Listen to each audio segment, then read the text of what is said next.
ఈ వ్యక్తికి ఇస్తే గౌరవంగా ఉంటుంది అని చెప్పేసి అని వాళ్ళు ఫీల్ అయ్యి ఇస్తూ ఉంటారు. అలా అని చెప్పేసి అని శ్రీకాంత్ గారు డైరెక్ట్గా ఆ, కృష్ణదేవరాయలు గారు పవన్ కళ్యాణ్ గారు సమానం అని చెప్పేసిన వాళ్ళు ఎక్కడ అనలా. ఉమ్.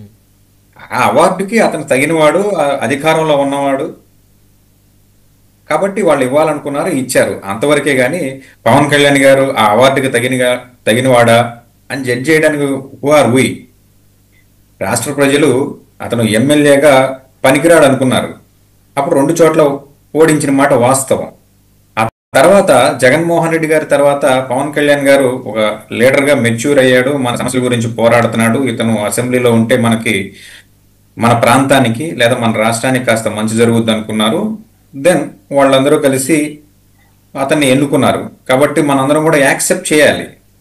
కాబట్టి అవార్డుకి పవన్ కళ్యాణ్ గారు తగినవాడా కాదా అనేది అవార్డు ఇచ్చిన వాళ్ళు నిర్ణయించుకుంటారు, పుచ్చుకునేటువంటి వాళ్ళు నిర్ణయించుకుంటారు. కొన్ని కొన్ని అవార్డులు తిరిగి కూడా ఇస్తారు, ఎందుకంటే మేము ఆ స్థాయి వ్యక్తులం కాదండి అని చెప్పేసి చాలా గౌరవంగా వెనక్కి ఇచ్చిన సందర్భాలు కూడా ఉన్నాయి, లేదా వ్యతిరేకించిన సందర్భాలు ఉన్నాయి. కాబట్టి పవన్ కళ్యాణ్ గారు తగినవారా అని చెప్పడానికి మనం ఈ ప్యానెల్లో ఉన్న, నాకు తెలిసి ఈ ప్యానెల్లో ఉన్న ఏ వ్యక్తులు కూడా దానికి సరైనటువంటి సమాధానం చెప్పలేకపోవచ్చు. ఓకే, మీరు మీరు హ్యాపీగానే ఫీల్ అవుతున్నారా?